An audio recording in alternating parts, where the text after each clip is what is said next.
Good afternoon. I'm Officer Platero with the California Highway Patrol. Out of the El Centro office, I am the Public Information Officer here.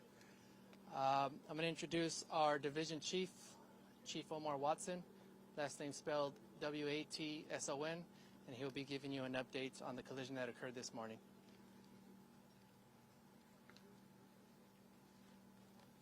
Good afternoon.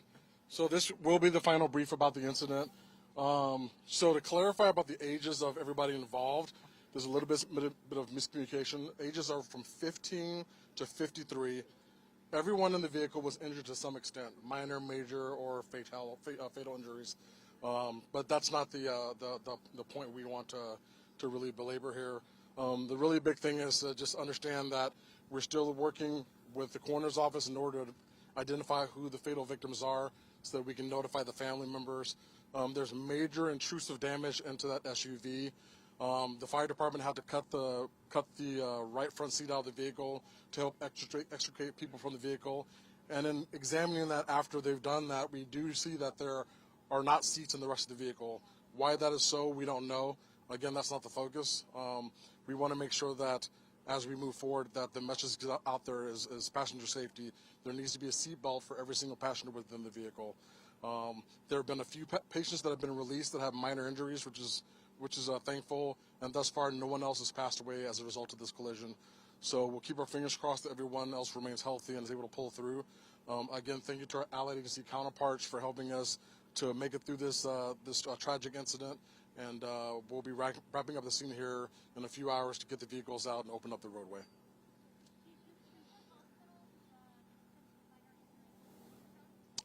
There's so many hospitals involved. I don't know which hospital they were released from. One so far that I know of.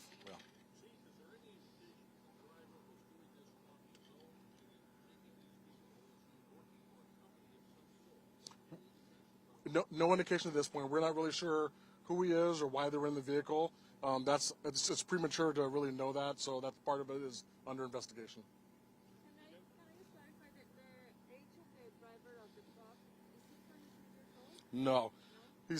There was a misinformation about his age. He's not 22 years old, and rather than getting to the ages again, we'll just kind of move forward until we figure out what happened with the collision. Yes.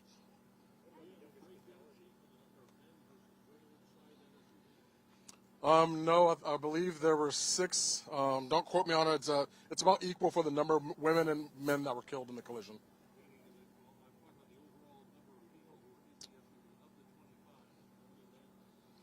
We didn't do a breakdown of that. It's a mixture of men and women ages 15 to 53. NTSB says they're going to be now involved in the accident. Can you talk about that? I can't speak to what NTSB's involvement is going to be. I'll be meeting with them tomorrow, but until I meet with them, I really don't know what they're going to be looking at. I don't have that number.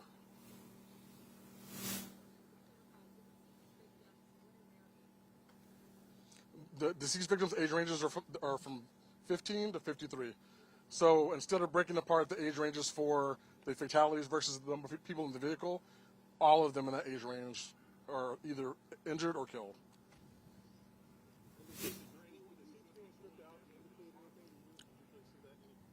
No, it doesn't indicate anything to us. Really what it indicates is that there's not enough safety belts for the passengers, and we obviously want to make sure that everyone's safely restrained within the vehicle. There's the driver's seat and the right front passenger seat. Yes.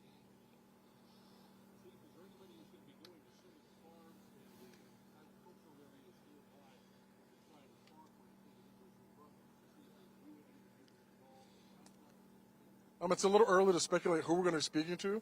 What I can say is that we have employees with the Highway Patrol that go out to these different organizations to really pass the message about safety to make sure that they're properly restrained and that the proper number of people are in those vehicles.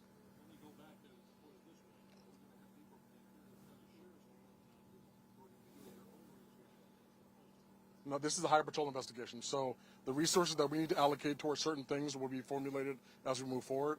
But again, it's too early to speculate exactly where we're going to be looking until we got more information. So in this area, it's common for a lot of people to be crammed into a small car? I wouldn't say that's necessarily the case. We see it happen, not only in this area, but all over California. And again, our message is always safety of the people in the vehicle.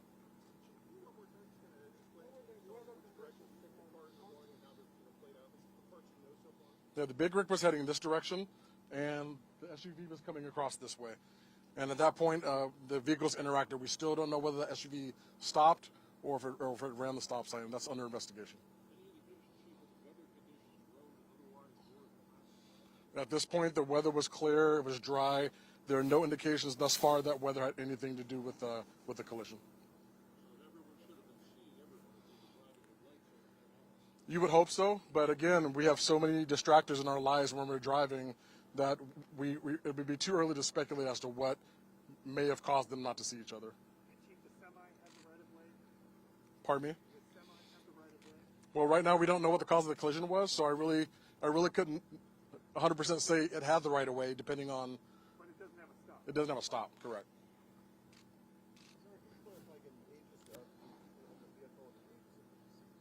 The ages of the deceased and the ages of the people in the vehicle are between 15 and 53. So we're not going to discern between the two because it just muddies the water.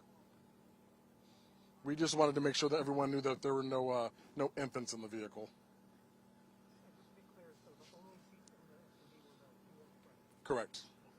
And you said only one person has been released from the hospital? Thus far, yes. Were the seats in the back removed? They weren't there. I don't know if they were cut out or removed. I'm not sure, but they're not in the vehicle. Yes, sir. As officers, you see a lot of bad things.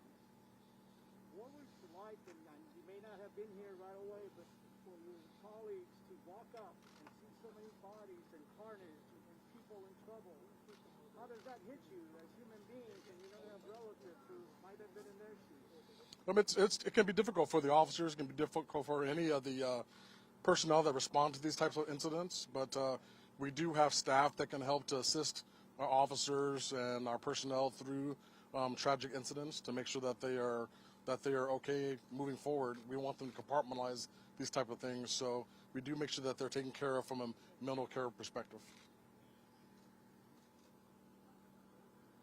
All right, thank you very much.